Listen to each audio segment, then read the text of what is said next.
Before the interview starts, I'd like to let you know of a discount code I've been given. If after listening to the interview you'd like to have a consult with William, you can go to his website, thecarnivoreshreddingprogram.com, and if you enter the coupon code Biohacker, that's BIOHACKER,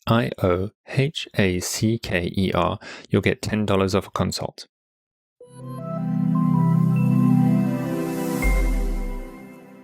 Hello everyone and welcome to Biohackers Lab. I'm your host, Gary Kerwin, and on today's episode I have William Shewfelt. William is an actor, speaker, and health and fitness advocate known for his portrayal of Brody, the Red Power Ranger on Power Rangers Ninja Steel. William, thank you so much for coming on for an episode for today. Thank you. Really good to speak with you, Gary. So it's sort of later evening for you and it's early morning for me, so I'm here chugging some coffee and we'll see how it goes. Yeah. So I know a lot of people, I give a really short intro, but you've done so much in your time already. And people might be wondering, are we going to be talking about Power Rangers today? What's going on? But just to let people... This will not be a marketing plug for Power Rangers, no. So just to let people know, this is not the Power Rangers diet that we're going to be talking about today. We're going to be actually talking about your fascinating journey and the things that you've gotten up to, which I think listeners are going to really enjoy. So just to give people a little bit of background, a real high-level synopsis is that you've gone from a vegan diet to a carnivore diet, and we're going to delve into a lot of those different things today. So my first question to you would be, what got you interested in a vegan diet to begin with? So it's actually funny you ask because I was looking through and I've been looking for these old pictures of mine, these pictures where I had severe acne at the time. This was about when I was maybe 15 or 16. And I'm talking about very severe. Every single inch of my face was covered in acne. And I couldn't find those pictures for years. I just found them this morning. So it was pretty jarring to kind of remember those times. But that was actually kind of the thing that really got me interested in the vegan diet. It was severe acne was the number one thing. And then on top of that, I had a lot of gut issues. I don't know if I had leaky gut, but I definitely had a lot of digestive discomfort and I wasn't eating a very healthy diet. This was high school. I was pretty much eating, whatever I could get my hands on, spicy chicken sandwiches, oatmeal cookies, typical sort of junk American food. So I went off to college and I decided, okay, I have enough independence and enough freedom that I can choose my diet from here on out. And I was making a little bit of income. So I decided I want to get rid of this skin issue. I want to be able to live a healthy life. So what's my best option? And at the time, there was a lot going on YouTube with raw vegan diets, raw till 4, different types of whole foods, plant-based vegan diets. So I started doing some more research on them and I got really into Dr. Michael Greger's work on nutritionfacts.org. And I devoured just about every video on that site. And I fully adopted a whole foods plant-based diet that was very rich in organic leafy greens, cruciferous veggies, beans, nuts, seeds, fruits, legumes, lots of flax seeds. Every superfood you could think of, I was eating. So I would make these massive smoothies that would absolutely repulse my roommates at the time. And it was full of leafy greens. I'd throw in tomatoes and beets and ginger root and turmeric, flax seeds, sometimes some omega-3s, plant-based omega-3s. Just, it tasted horrible. But to me, I was like, if that's what I got to do to keep my skin clear, I'm going to do it. If that's what I have to do to be healthy, I'm going to do it. Because only when you've gone through the pain of being extremely unhealthy and also, having a very severe skin condition, will you realize that you're willing to do just about anything to get rid of it. So I go on this vegan diet and whole foods plant-based, and I do that for about 4 years. And I was extremely strict. Not once did I cheat. I didn't eat any processed foods. I didn't eat, I wasn't consuming any sort of junk pretty much. There is a lot of vegan junk out there. And I wasn't consuming any of that. So it was very, very strict vegan. And I basically did this thing to the best of my ability, read so many books, watched the documentary, studied all the articles online. I did the supplementation, the B12, the D3. I made sure my iron was up there, made sure my protein was good. I was really doing this thing to the best of my ability. Over time, my health progressively got worse and worse. I consistently had a very bloated stomach, also very gassy.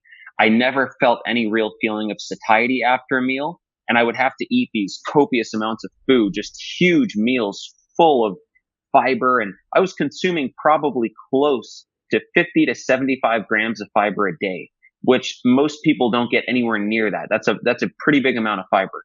So to have that amount of bulk in your intestines, it was rough. It truly was roughage. So, I was doing that and things just got worse and worse. My energy was getting worse. Every 2 hours, I would just get this really hypoglycemic feeling and I would have to eat no matter what it was. I would just have to go eat. So I always had to bring snacks with me. So finally, I get into the first season of Power Rangers. I'm now out of college and I'm going through this Power Rangers gig and we have really early call times. Got to get up super early. I'm trying to stay in shape for this. It's very stunt heavy, martial arts heavy. And finally, that first season's over and my health is just like, it's rock bottom. It's never been this bad. I was completely fatigued and I had so much trouble focusing. And I finally realized, okay, look, you got to make a change. And that's when I started, researching different dietary approaches and I stumbled upon ketogenic diets. Okay, so yeah, that's a great intro as to the problem you were trying to solve, which is why most people adopt a certain way of eating. And in your case, the biggest trigger was acne. And I can completely relate to that. I mean, I had severe acne and had to go on Roaccutane and cortisone injections when they get really bad. And yeah, I can feel your pain when you're in that situation. You will do absolutely anything to try to get your skin right. You'll scrub it. You'll do whatever anyone says just to stop this thing from happening. So just before we move on then with your transition to the carnivore, did you find the vegan diet improved your skin dramatically? Absolutely. It did wonders for my skin, and we can talk a little bit about why that is. I personally don't believe it's necessarily removing animal products. I think it more so had to do with removing a lot of inflammatory vegetable oils, processed carbohydrates, really sort of insulinogenic foods. Because consider that I'm not eating. I wasn't eating white rice. I wasn't eating a bunch of pasta. I was getting my carbohydrates from things like sweet potatoes, from beans, from vegetables. So those are also very fibrous. And, if you're on a ketogenic diet, you'll know that fiber sort of inhibits that insulin spike a bit. So it'll help mitigate that. So ultimately, I think reducing those insulin spikes, that was probably a crucial part of it. The antioxidants may have also helped, a lot of those plant nutrients. So the plant-based diet absolutely helped my skin. A ketogenic diet was also fantastic for my skin, and my skin's still doing fine on the carnivore diet. So I think ultimately the underlying lesson is to steer clear of processed foods, of, sort of very refined carbohydrates, and especially inflammatory vegetable oils and highly, refined oils. I think that's probably the best thing you can do. And other things that I would recommend. So you mentioned Accutane. I also did Accutane. So I'm sure you also felt, you constantly had to put on lip balm. So I still carry with me Burt's Bees to this day, because my lips were always chapped. And, your skin gets really dry. But essentially, Accutane is very high dose vitamin A. And so one of the things I like to do still to this day is to consume a good amount of beef liver, because beef liver is also very high vitamin A, also in a very bioavailable form. And I find that it helps my skin. Omega-3s are also fantastic. So I still do cod liver oil. And I find that helps out as well. Those are some fantastic actionable tips for any parents also listening to the show right now who have a child, a teenager who's going through severe acne, and they're just thinking, what do we do? We'll take them to the dermatologist. But yeah, I mean, these tips that you're sharing now, I would agree. Like if I go back to my teenage days, I would love someone to tell me this, and I would try do this first. Oh my gosh, I wish somebody told me. Okay, so maybe since we're on the topic, can I just throw out a couple more things? Go for it. Okay, so intermittent fasting helps you reduce insulin levels throughout the day. It'll also help go through that process of autophagy, where your skin, basically your body is essentially recycling a lot of damaged or old cells. So fasting will absolutely, I believe, help with acne. I also believe that aerobic forms of cardio help, because aerobic forms of cardio essentially speed up the fasting mechanism. So it has very similar effects on the body as fasting. So I really like to encourage zone 2 cardio, which is, it's just above that really nice zone 1 where you're walking and it's very low intensity. Zone 2, you kind of kick it up a notch to where it's hiking or it's biking or, you're walking briskly, or maybe it's a light jog. So zone 2 is often defined as 180 minus your age, and then that would be your target heart rate zone. So I would recommend that as well. And then maybe one last thing you could do, just for the antioxidant benefits, and antioxidants have been found to be helpful in remedying acne. Potentially, you could do some green tea. I like to throw a bunch of tea bags in there for green tea, make a very strong green tea. And then I sometimes squeeze in some lemon in there, and I find that that can be helpful as well. So yeah, those are sort of, it's funny that we got on this tangent, but I really, really feel for young people that go through, severe acne, because really people look at you differently. People treat you differently. It's a huge social stigma, and, parents sort of, well, you're a kid, you'll get over it. You'll grow out of it. But at the time, you don't want to hear that. You want to get rid of it immediately. So, yeah. No, I mean, again, thank you for sharing those tips, because I know we were going to go more on this carnivore diet, but I mean, just because you brought that up, it's you can think of like all the people following you. I mean, the age ranges that they follow you, and there'll be teenagers who go like, I wish I could be like William, but my skin is so bad, and so I'm self-conscious. I don't know if I'll be an extrovert. And it's like, well, actually try these things, and we can try, see if we can get your skin clear, and then you can take on the next task and do these things that you want to do in life. So no, I think these are fantastic tips. But even here, we're talking about teenagers, but you're going to have adults listening to this who get adult onset acne too. So this is something that they can even try. So no, fantastic things that you're sharing already. That's the whole idea behind this show, is actionable tips, and you're already dropping those knowledge bombs. So that's fantastic. Okay. Great. So you mentioned then transitioning from a vegan diet onto a ketogenic diet and carnivore diet because of your fatigue. What was that transition like? How did you find that, going from, in your case, because you weren't doing it from a animal welfare ethical point of view, you were doing it just for general health. I guess that it was easier for you to go, I'm willing to try this. You didn't have this big problem of going, I'm so scared to even touch this meat because I believe I'm doing harm for an animal. Is that the kind of transition you went through? You were okay with that? Yeah, absolutely. To me, the supposed ethical or moral high ground that you achieve on a vegan diet was sort of like a nice added benefit. I thought, okay, well, if I'm helping animals out as well, and it's helping my health, well, this is great. And now I actually realize in retrospect that there's a lot more to agriculture and to animal welfare, and also to the environmental impacts of consuming animals than I thought. So being whole foods, plant-based, or vegan might not necessarily always be the best solution for the animals, for the planet. But that's a long argument, and it's not something I've studied very well, so I'll keep my mouth shut. But I can sense trolls already clicking on my Instagram. Damn you. No, but so for me, yes, it wasn't necessarily for ethical reasons. It was for health reasons. So I didn't face any strong moral dilemmas when I began to consume animal products again. But I was concerned about my health. So ultimately, I sort of reached a compromise with myself where I said, look, I'm young. Let me give this a little bit of time. Let me experiment with this. I'm not going to get cancer in a year. I'm not going to severely damage my health by suddenly consuming meat. So let me just give it a shot. And obviously, the more research I did into it, then you realize ketosis is fantastic for, helping treat cancer, and it's fantastic for your health in general. So I started to realize what I was doing was actually a great thing, health-wise. But it's funny the way I did this. I'm always a little bit extreme with how I apply things. So when I decided to go on to this ketogenic diet, there was no incremental gradation, or I didn't slowly titrate down to getting into a state of ketosis. It was one day of eating a ton of greens and apples and sweet potatoes and all that kind of stuff, to the next day I literally had 2 steaks and 2 of these chicken, I think these skewers where they have a ton of little chicken things on them.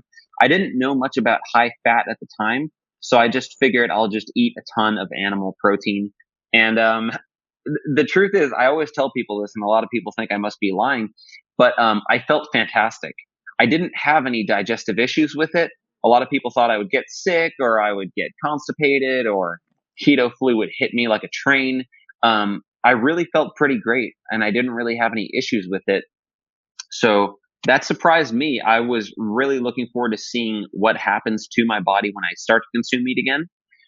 And pretty much what happened in that first week was, like I said, I was going extreme with this. So I was eating, I was going one meal a day. I would fast all day and I would train while I was fasted doing cardio and weightlifting. And then about 8 p.m. at night, I would consume a huge meal of, steak, maybe throw in some avocado.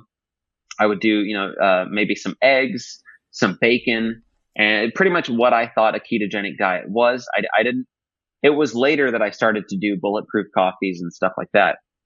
So I would do that. And the first thing I noticed was I was dropping weight very fast. So obviously the water weight came out of me. I didn't know much about higher salt. So the water weight just flushed right out of me. And then I was also dropping a ton of fat by doing that one meal a day sort of protocol along with the fasted lifting and cardio. So this sounds crazy to a lot of people, but I think within a week, I dropped about maybe 10 pounds. I might have dropped 10 pounds in a week. And people might think that's impossible. Well, if you combine the water weight with the fat loss, and then the fact that I'm eating about one meal a day, and these are high protein, lower fat, extremely low carb meals, it's very possible. Boxers do this all the time. People trying to make a weight cut for a sport do this all the time. So, I dropped quite a bit of weight. And to me, that was something I wanted to do as well, because I really wanted to get that kind of lean and ripped physique. So I was like, okay, I found the Holy Grail. This is fantastic. Doesn't require me to drink these disgusting smoothies. And one of the most amazing things was the whole bloated feeling, completely a thing of the past. You consume a bunch of animal protein and fat, and my stomach would just stay flat. I didn't have a bloated feeling. There was no gassiness. It really was just a great process for me. So that was kind of what the transition looked like. And I think my body slowly over time probably became more efficient with ketones and with fat metabolism. So yeah, that was pretty much how the transition went for me. Yeah, and it sounds interesting because I guess when people think of a ketogenic diet, I guess I did the same thing when I first adopted it. Was you go more on the high fat side, so you're just trying to consume bucket loads of butter and all kinds of oils and stuff. But it sounds like you actually went in more at the keto carnivore route. You went more higher protein, which is interesting too. So it's a different way that people are even now adopting a ketogenic diet, more from a carnivore route too, like higher protein levels. And a common question would be too, I've been eating vegan for so long, like, do I make enough enzymes? Am I going to be able to break down the fat, the protein? And it sounds like, you didn't have any issues after multiple years of eating that way too. So it's great for people to hear that. So would you classify yourself now the way that you eat more as ketogenic carnivore? Is that sort of how you would say it is? I recently saw a term by, I don't know if you're familiar with Don Mattez. He publishes a lot of fantastic content online about carnivore diets, ketogenic diets. And he's sort of coined this term of the hypercarnivore diet. And I think that would actually be a pretty reasonable description of what I do nowadays. So it's definitely not the steak and water diet. That's not really how I approach carnivore. I absolutely do. The basis of what I eat is red meat, eggs, and then in smaller amounts, I'll consume some high fat dairy and not really milk, but more so cottage cheese, hard cheeses, occasional Greek yogurt. And then I'll also do like poultry, bacon, pretty much things like that. So that's the majority of my diet, but it really all revolves around red meat and eggs. Oh, and of course I do beef liver probably about 2-3 times a week. And then on top of that, occasionally I'll add these in just rarely when I feel like I should. And that'll be low sugar fruit. So things like maybe some berries, maybe some tomatoes, cucumbers, avocados, things like that. So it's not like full on carnivore, don't touch a plant, because I've found for me, I don't think I have the autoimmune issues that a lot of carnivores do have. A lot of carnivores get on the diet because that's literally the only food they can tolerate. I've told you about the vegan diet for me, so clearly I can tolerate huge amounts of plant food. So yeah, for me, I find that I feel best when I really stick to a higher protein, a pretty high fat, and extremely low carbohydrate diet. That works best for me. Okay. And are you still on the 1 meal a day program, or are you eating more meals a day? Have you adjusted that way? Yeah, so for me, it's usually 1 to 2 meals a day. I do prefer to train fasted. So usually I'll train at some time in the morning, and then I'll just wait throughout the day until I feel like strong hunger, and then I'll decide to eat. I don't like to eat if I don't feel truly hungry. I think I should just wait it out. So yeah, I do like training fasted in the morning. I tend to have really great performance like that. And then I'll usually end up doing about 1 or 2 meals, probably somewhere from 12 to 3 p.m. and then maybe a later dinner from maybe 7 or 8 p.m. Yeah. Okay. And how does that fit in with the work schedule? So, you're an actor, you're there in Hollywood, LA, and you're on set. You've got the catering table and it's full of snacks all the time. I'm just wondering, is this so? You don't feel like, even if you're on oh, I guess you said you do eat that lunchtime. So is it easy enough for you to get the food that you need on set too? Yeah, absolutely. So I usually make a point to catering beforehand that I do follow a certain diet. And I try to make it really simple for them. I just tell them, hey, could you make me, a good amount of animal protein and eggs? That's it. You don't have to make it fancy. Don't add any garnishes. Don't add sauces. Just salt it up. And they usually do a great job. And actors tend to be very annoying with their diets. Everybody's on like some sort of diet. So the catering is usually like they're going to get grass fed and wild caught and pasture raised, and everything's just like the perfect animal protein. So I don't tend to have any issues with that. For me, sometimes I do have a tendency to get up really, really early and work out before I get to set. So sometimes if I'm doing that, and let's say I'm famished at 8 in the morning, I will eat. I don't think that you should push through fasting if you could feel your cortisol is starting to rise and you could feel that really stressed out, hungry feeling, and you're sleep deprived. And, let's say you've been working out really hard and you're working really hard at your job. And let's say you just feel famished, you should eat. Your body's clearly telling you something. Eat and try to sleep that night. I used to do, you'd push through a fast and, oh, it's not time for my eating window yet. So who cares if I'm hungry? Just drink more coffee and push through. I really don't believe in that anymore. I think that your body sends you very strong signals when you're consuming the right foods, when you're sleeping well, and when you're training. Your body will basically tell you what it needs. So it's important to listen to that once you've lined up those crucial factors. Now, if you're not sleeping, or if you're not eating the right foods, or if you're not training, then a lot of those signals that your body's telling you are going to be off. They might be fueled by the blood sugar highs and lows, or, perhaps if you're not training, you're not depleting liver glycogen. So it is important to do those things. But at the end of the day, we all do what we can, and, you sort of have to pick your battles. And sometimes I do get really sleep deprived. So yeah. Yeah, what you're talking about there is all biohacking, N=1, and just listen to your body and become more fine-tuned and adjust as needed. Just, again, I think that's a great tip for people, is you don't always have to be regimental, just actually listen to your body. And a lot of carnivores that I've interviewed, like Kelly Hogan, she said the exact same thing, eat to hunger. And that was the biggest thing that made her lose something like 150 pounds, in weight, Yes. and get all her fertility back, so keep it really simple at the end of the day, even though it can seem complicated to begin with. Yeah. So when you were on the vegan diet, you were supplementing. Are you still supplementing, even though you're now on a hyper carnivore diet? Yeah. So it's very minimal supplementation. So I'll tell you exactly what I do. I guess maybe two supplements. So I take a magnesium about once or twice a day. So that would amount to maybe 1 to 2 teaspoons of this magnesium supplement. A lot of people are familiar with it, the Calm brand for magnesium, Natural Vitality or something like that. So I usually take that maybe at some point in the middle of the day, and then definitely at night before I go to sleep.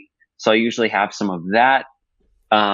And then I definitely salt my foods, usually Himalayan pink salt, salt my foods to taste. Occasionally, if I've trained really, really hard and I've, maybe used the sauna, then I'll maybe consume some salt afterwards just to sort of replenish my body. So I do that.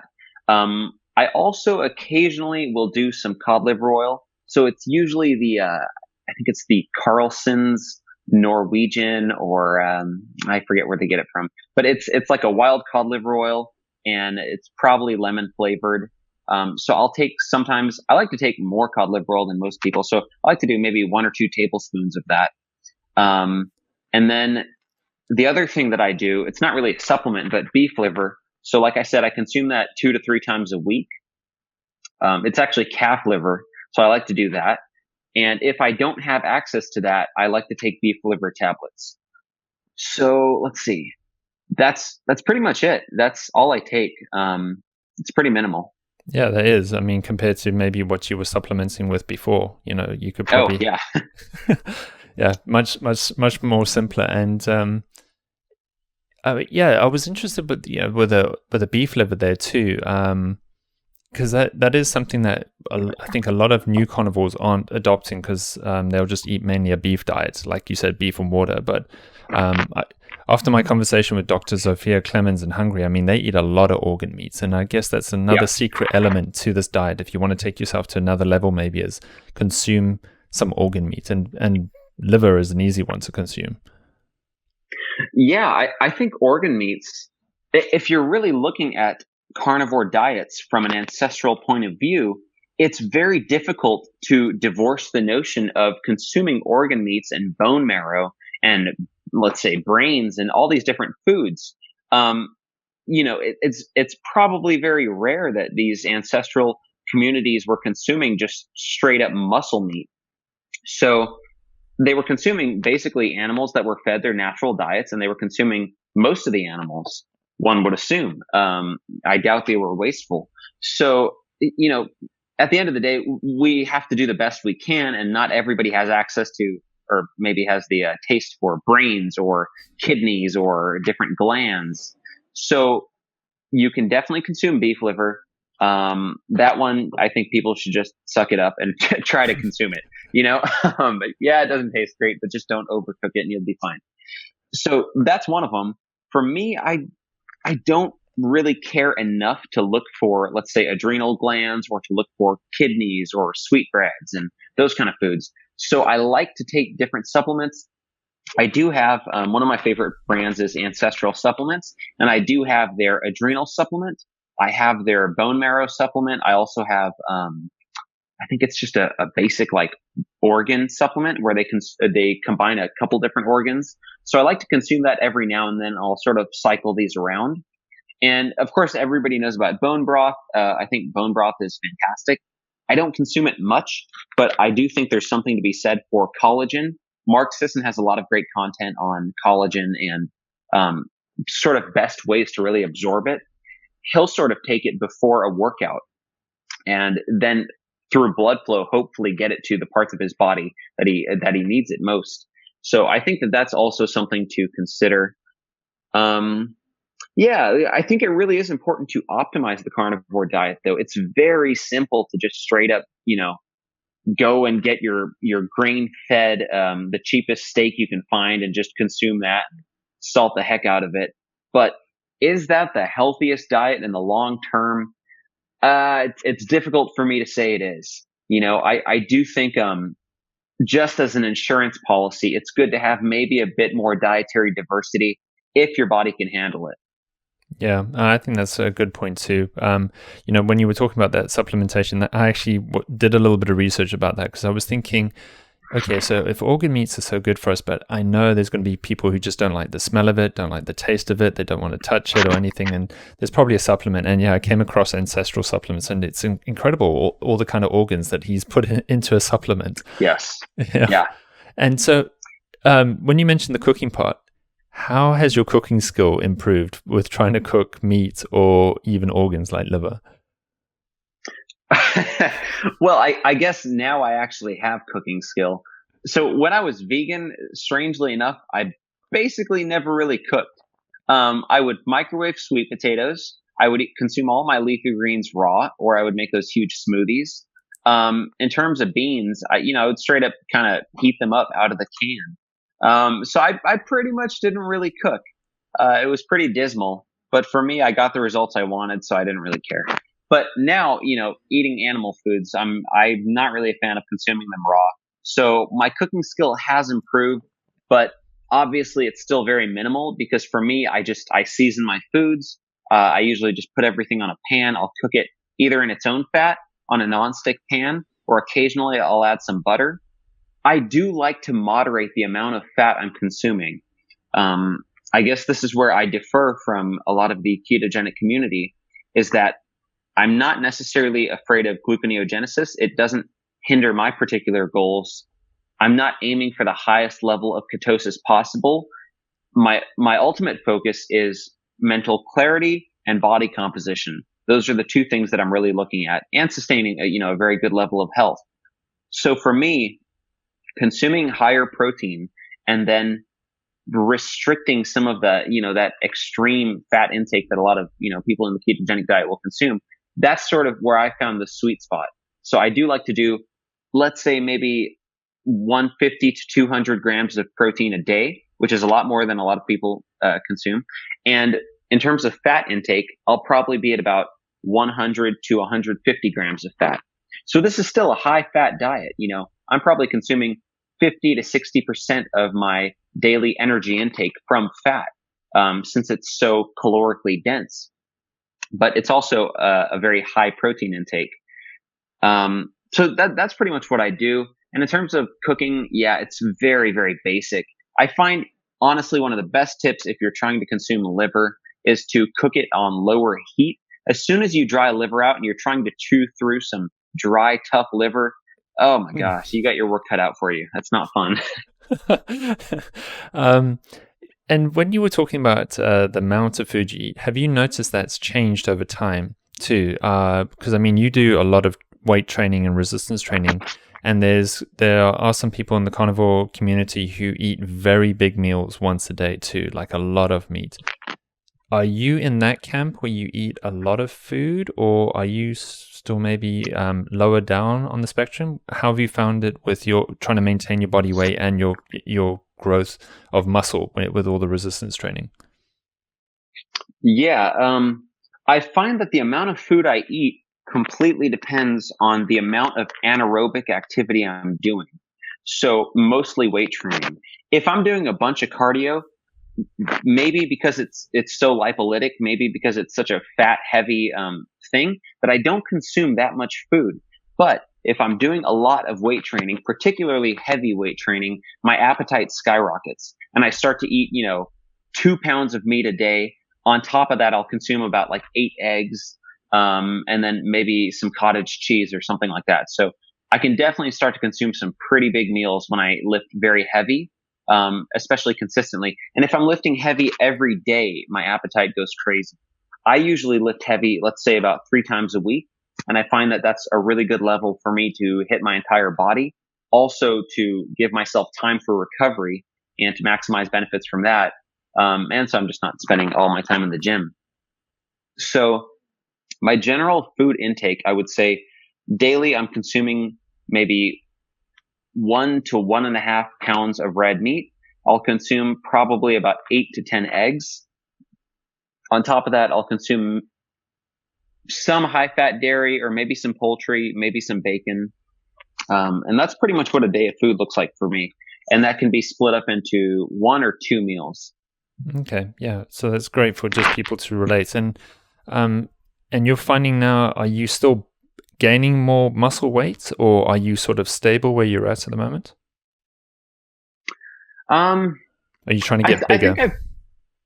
No, I'm not really trying to get bigger. I think I've basically sort of found a good level for me. The crazy thing is I've been about 155 pounds since I was probably 15, and I'm 23 right now. So I think that's just my body's weight. But what has changed is obviously the body composition. So the amount of fat has come down and the amount of muscle has come up. So I have put muscle on over time. But the truth is I'm happy with the way my body is. Like a lot of guys that get into weight training have that whole bigorexia thing, and they're never quite where they want to be. And they always, their trap doesn't have this vein, and they need their rear delt to look like this. I'm pretty happy with the way I look.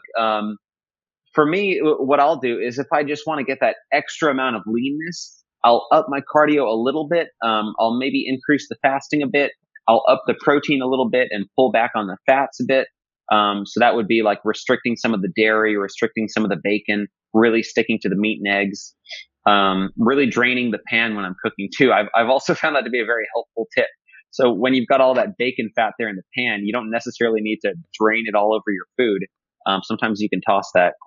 So yeah, I'll sort of restrict the fat calories, increase the cardio, and increase the fasting if I'm just trying to get like the bottom abs to pop or something like that, or there's a photo shoot coming up. But yeah, I'm pretty happy with my physique at this point. I don't track the weights that I'm lifting. I also don't count reps anymore. I basically go in the gym. I know what body parts I want to hit. So let's say I want to do a shoulder and back workout. So I will combine calisthenics and powerlifting. So I'll be doing just high intensity. I'll do overhead barbell presses, and then I might do some handstand push-ups. I might do some pull-ups and then some barbell rows. I'll just combine calisthenics and more powerlifting compound lifts. And I find that that's a good combination for me. And I'm ultimately aiming for intensity and just to push myself as much as I can. I'm not sticking to a set rest period or set repetitions or anything like that. That is absolutely valuable if you're trying to gain strength or if you have very particular goals about where you're trying to get, especially if you're young and you want to put some size on. Definitely, track your power lifts, track your squat, bench, deadlift, all that kind of stuff. But yeah, if you're happy with what you're doing, then just go in there, be intense, enjoy yourself, and you don't have to constantly be seeking the next level of performance if you're not trying to be an Olympic athlete, Yeah, and I mean, I can't share the pictures of you now. I mean, some people I've interviewed aren't wearing a shirt. You're wearing a shirt, but I'm talking about Dr. Tro. That was a funny interview, but yeah, I mean, I'll share pictures of you too on the YouTube video for anyone watching. But I mean, yeah, you've got a fantastic physique, man. You've done fantastically well with your physique, and I think you are at a great stage. You're not too big, you're not too small, and you've just got great definition all over. So I guess like fitness model size. So it's definitely, you're looking good. Thank you. Drink wise, we didn't go into that yet. You mentioned you drink coffee because that's always a big thing when people adopt this way of eating. They go, is it just water, or can I have coffee because I love my coffee? Even alcoholic drinks. What are your feelings then on that? So yeah, ultimately that's a case by case thing. So I'll say for me individually, I've done a lot of experimentation with coffee, doing no coffee, drinking more coffee, drinking 1 to 2 cups, like different times of the day, how it affects me. I used to have a lot of concerns about cortisol and about my circadian rhythms and about I'd be taking my ashwagandha and I would constantly be trying to manipulate so many variables. But I've found basically what I do is I'll drink maybe 3 to 4 cups of coffee in the morning, and I will have pretty much a hard cutoff at maybe 12 p.m. or 1 p.m. And that'll give my body, a good amount of time to start to get the caffeine out of my system. I don't have any trouble with sleeping. As I've told you, I don't sleep too much. So as soon as I get to bed, I knock out cold. And my sleep quality, I think, is pretty good. I sleep through the night. I wake up feeling energized, especially after that first cup of coffee. So I feel pretty good. And coffee is something that I absolutely enjoy. It really adds, for me, it adds a lot of benefit and happiness to my day. It's just like, it's like a comfort food. It's something you enjoy doing in the morning. People talk about their morning routines and rituals. I love coffee. It's something I enjoy, and it doesn't hinder any of my major goals. If I found coffee was keeping me up at night, or it was just skyrocketing my cortisol and I was having anxiety throughout the day, or it was completely yellowing my teeth, I don't know, whatever sort of issues people might have with coffee, yes, you might want to look at restricting that. And there are different alternatives, and you can maybe go for tea, or you can just straight up cut out all caffeinated beverages. But I really believe that you do have to pick your battles and determine what's the optimal level for you. You don't always have to do everything 100% perfectly.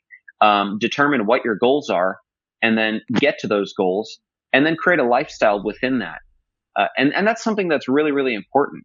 I find a lot of people that become very obsessed with this stuff, and there's no level at which they're satisfied. So for me personally, if I'm able to maintain a lot of energy, if I'm healthy, if I have great gym performance, if I like my body composition, if I can get all of my work done throughout the day and I'm not anxious or jittery, then that's a good day for me. So I find that I can drink a good, 3 to 4 cups of coffee in the morning.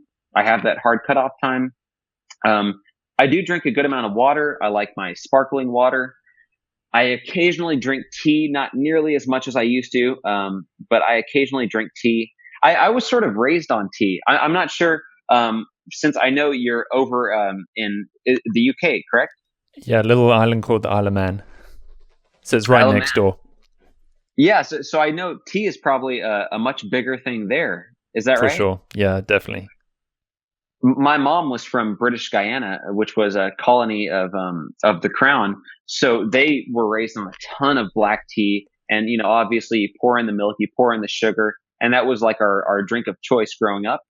So I was addicted to tea as a kid, but I just don't have a taste for it anymore. Yeah, I'm personally a coffee drinker myself. Yeah, I've got British heritage, but yeah, I don't know. You sometimes find you're either a tea drinker or a coffee drinker. I don't know what it is. Why, It's like why? Vegemite. Oh yeah, I can't have that stuff. Yeah, Yeah, no. love it or hate it. Yeah. So when you were mentioning too that you've had bulletproof coffee, I guess some people are coming to the carnivore diet from a ketogenic diet, even a bulletproof diet. So, they've been drinking bulletproof coffees.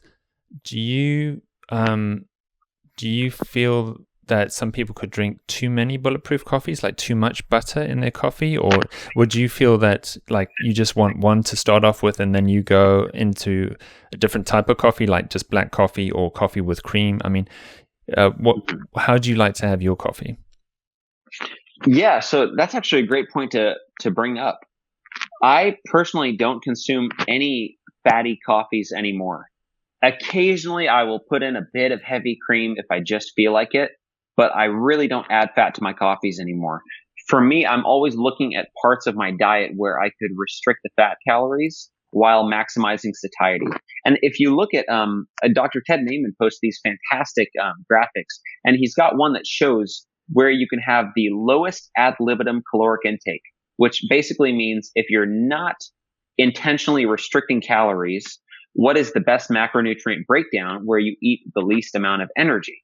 And that tends to be very high protein, sort of moderate fat, very, very low carb, which is the sort of diet that I try to follow. So I don't find any added benefit in adding fat to my coffee. Some people, if they're really trying to push a fasting window, they'll add the fat to the coffee because they'll find that it'll increase satiety. But that fat you're adding to the coffee is a good 300, 400, 500 calories a lot of the time. And think of how much fasting that's going to take to burn off. Now, the traditional ketogenic mentality used to be, it's not calories in, calories out. It's insulin. Insulin is, the whole fat loss game is all about insulin. But I think we've sort of matured beyond that a little bit, where we realize that there is an energy balance and there absolutely is a hormonal question to it. And then, sort of nutrients and thyroid function, a lot of those things play into it. But for me, I don't do fatty coffees anymore. And back in the day, so sort of when I was just getting into keto, I told you about how I started very high protein and very carnivore when I just started keto. Well, then I veered off the deep end and I was doing a ton of dark chocolate. I would eat 2 avocados a day, 2 whole avocados. Every bite of beef that I would take, I would scoop some butter along with it. I'd be consuming that. I couldn't figure out why I wasn't shredded yet. I was like, I'm eating so much fat. How does my body not know how to burn fat by now? My bulletproof coffees would consist of maybe 2 tablespoons of butter and some coconut oil and then some MCT on top of that. I'm telling you, I was eating a lot of fat, maybe 250 grams of fat a day sometimes, very high amounts of fat. And it absolutely stopped me from getting lean. I only started to get lean when I started to realize, like, okay, the protein isn't necessarily the enemy. Don't worry too much about the protein insulin spikes because they'll come back down. I am fasting throughout the day. So up the protein, drop the fat back a little bit. And that's when like the body fat really started to come off. So, people can do fatty coffee if you want. I mean, it's not super nutrient dense. If you find it really helps you or you just love the taste of it, go ahead. It's not unhealthy, but I just don't find it to be a very nutrient dense or helpful food for my personal goals. Mm-hmm. And with this way of eating now, do you see this as a long-term way that you can sustain for many years? Or we sort of touched on it earlier about if you only ate red meats, you're not quite sure if this is going to be sustainable long-term. The way that you've mixed things up, would you say you see that as being a long-term solution? It's not just a short-term fix, for 12 months or so. You could actually eat this for multiple years. I believe so, but I believed just as strongly when I was vegan. So I've sort of adopted a mentality where I don't like to say this is the only way, this is the best way, and for the rest of my life I'm going to do this, because I've just been proven wrong so many times. I think like the ultimate the philosopher's quote of one thing we know is that we know nothing. That's sort of the mentality I take to it. I'm always learning, and we're always learning new things about nutrition. And it's crazy how much new research is coming out about nutrition. And then we realize how little we actually knew. So at the moment, with the information that's out there and the research that I've done, I think this is the best approach. And it's the best approach I've ever found. It's given me amazing results. It's given so many people amazing results. And I would be hard pressed to find anybody that can convince me that it's an unhealthy way to eat. Will that change in the future? Possibly, if there's new research that comes out that proves me wrong. But for the moment, I think consuming very high quality animal proteins and healthy fats, and really keeping those carbohydrates low. If you are consuming carbohydrates, of the whole food variety, and staying away from grains, and sticking more with smaller starchy tubers, some fruits, some low sugar fruit, things like that. Basically, a true whole foods diet that aims for foods hopefully before the agricultural revolution. I think that's a solid diet. So I guess talking about like a typical paleo diet, but the version of that I'm doing, where it's very carnivorous and ketogenic, I really like that for me, and that's what I plan to do for the rest of my life. But I might be putting my foot in my mouth, so we'll see. Well, it's always that with little asterisks, Exactly. Yeah, because it's great right now until I get new information. Maybe I'll make a different decision.